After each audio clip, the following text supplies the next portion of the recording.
آخر کار بلی تھیلی سے باہر آ ہی گئی اور اسرائیل کے صدر اسحاق ہرزوگ نے پاکستانی وفد سے ہونے والی ملاقات کی تصدیق کر دی۔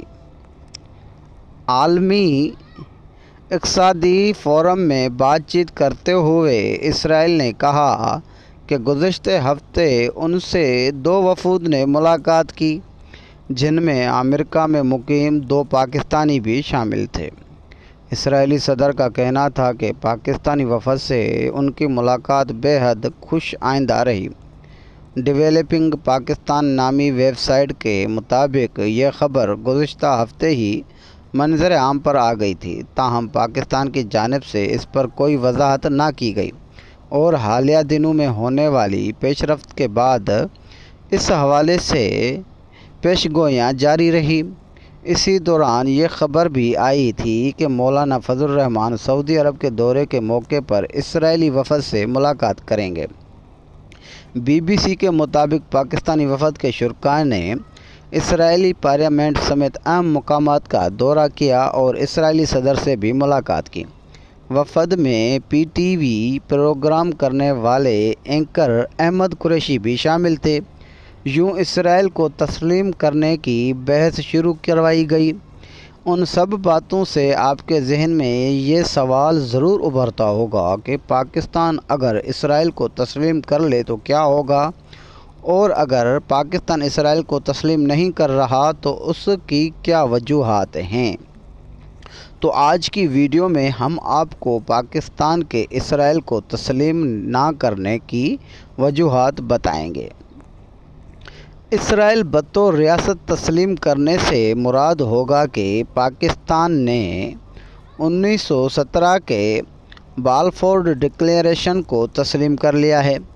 پوری دنیا اسلام بالفور ڈکلیریشن کے خلاف ایک آواز ہو کر متفق تھی، جس میں برطانوی سامراج نے صہیونی یہودیوں کے عالمی تنظیم کو فلسطینیوں کی رائے اور رضامندی کے بغیر فلسطین میں ایک ریاست کی منظوری دی تھی۔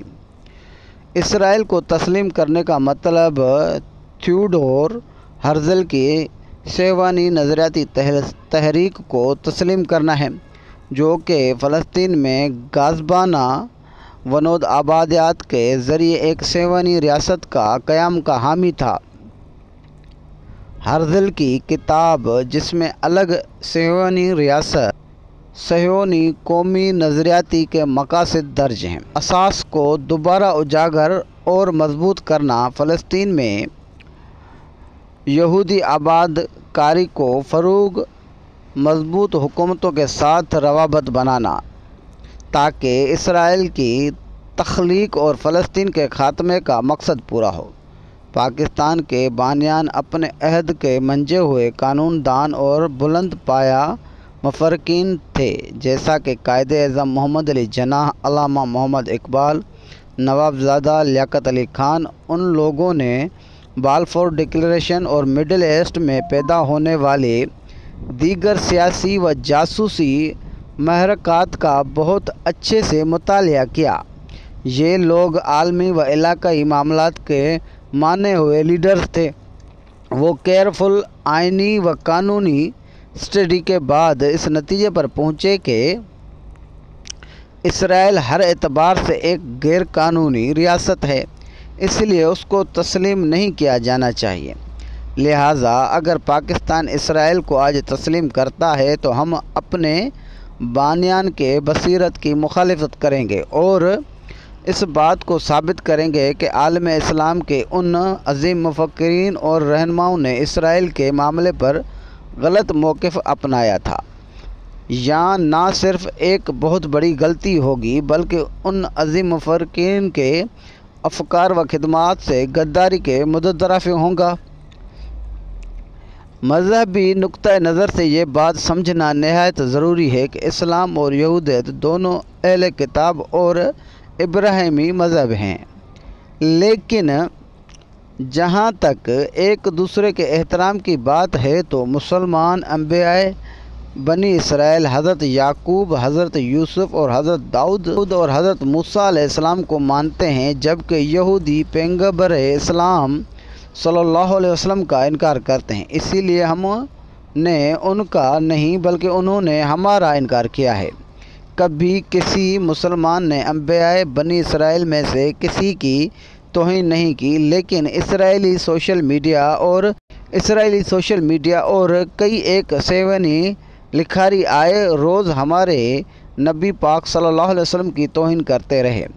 5 ہماری اور ان کی کتاب میں بہت سے اصولی فرق ہیں جنہیں سمجھے بغیر ریاست اسرائیل کو قبول کرنا ایک اسلامی نظریاتی مملکت کے لیے کسی طور مناسب نہیں۔ تاہم یہود کا نہیں بلکہ صرف سیونی یہودیوں کا یہ ماننا ہے کہ اسرائیل کی سرزمین ابراہیم و اسحاق کے خدا کی طرف سے موجودہ خط ہے جو بنی اسرائیل کو دیا گیا۔ یہاں پر بہت بڑا سوال یہاں پہ اٹھتا ہے کہ ان کے اس دعوے کی ہماری کتاب اور ہماری تھیالوجی میں کیا ویلیڈیشن ہے؟ یہ بات طے کیے بغیر اسلامی نظریاتی مملکت میں بھلا کس طرح کوئی فیصلہ کیا جا سکتا ہے؟ اگر مزید گہرائی میں اتریں تو دونوں میں اینڈ آف ٹائم کے متعلق بھی یکسر متصادم نظریات پائے جاتے ہیں، جن کو دونوں جانب سے ان 2 ریاستوں سے بھی منسلک کر کے بیان کیا جاتا ہے۔ مسلمانوں میں بیت المقدس کو جو مقام حاصل ہے، ریاست اسرائیل اس کو عموماً مسترد کرتی ہے، جس کا واضح ثبوت بیت المقدس کو یک طرفہ طور پر صہیونی ریاست کا دارالحکومت بنانا ہے۔ بیت المقدس کا ہر قیمت پر تحفظ کرنا ایک اسلامی ریاست کی ذمہ داری بنتی ہے۔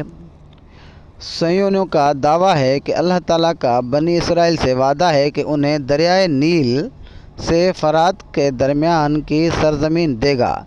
ایک عالمی جریدے کو 1988 میں انٹرویو دیتے ہوئے یاسر عرفات مرحوم نے بھی یہ کہا تھا کہ اسرائیلی جھنڈے میں 2 لائنیں نیل سے فرات کے درمیان ریاست اسرائیل کے پھیلاؤ کی نمائندگی کرتی ہیں۔ سوال یہ اٹھتا ہے کہ ایسا نظریہ رکھنے والی ریاست کو ایک اسلامی نظریاتی ریاست کیوں کر کے تسلیم کر سکتی ہے؟ سب سے پہلے دنیا اسلام کی بات کرتے ہیں۔ اپنے نظریے کی وجہ سے پاکستان کی عالم اسلام میں خاص کر امت مسلمین میں بے پناہ عزت ہے۔ اسرائیل کو تسلیم کرنے سے پاکستان دنیا بھر کے مسلمانوں میں اپنا وقار و معیار کھو بیٹھے گا۔ ایک خوبصورت اتفاق ہے کہ ہم بیت المقدس کی بات کر رہے ہیں اور امیر المومنین حضرت عمر فاروق نے یروشلم کی فتح کے موقع پہ ہی حضرت ابو عبیدہ بن الجراح کو یہ تاریخی جملہ ارشاد فرمایا تھا کہ ہم ایک پشتی کا شکار قوم تھے، لیکن اللہ تعالیٰ نے ہمیں اسلام کے ذریعے عزت عطا کی۔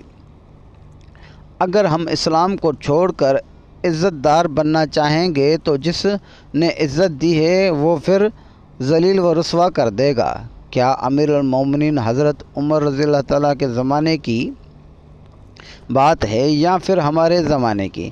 ہم بھی رسوا تھے مگر کلمے کی بنیاد پہ عزت ملی، آزادی ملی، ملک ملا، مگر آج ہم اسی کلمے کا سودا کر دیں تو کیا اللہ کی بے آواز لاٹھی ہمیں پھر سے رسوا نہیں کرے گی؟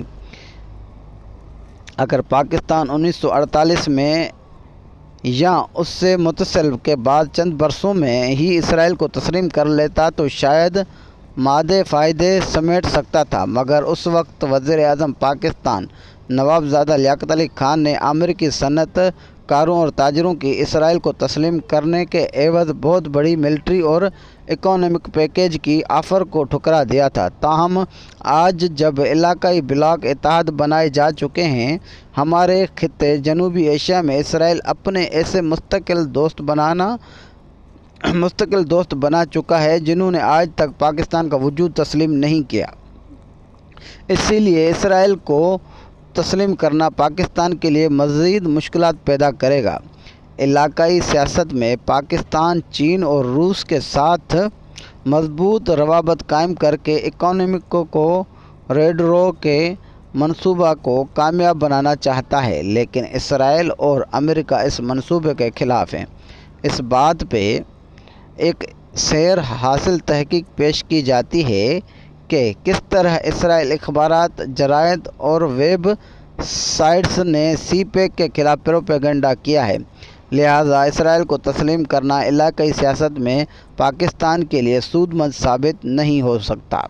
اسرائیل کو تسلیم کرنا اسرائیل کے مظالم کو تسلیم کرنا ہوگا۔ جب صہیونی شرپسندوں نے ہزاروں فلسطینیوں کو بے دردی سے شہید کیا اور لاکھوں کو تقریباً نقل مکانی کرنے پر مجبور کیا اور سینکڑوں قبضے شہر اور گاؤں خالی کروا کے ملیہ میٹ کر دیے گئے، خود اسرائیلی مورخین ایلن نے اسے فلسطینیوں کی نسل کشی قرار دیا اور یہ مظالم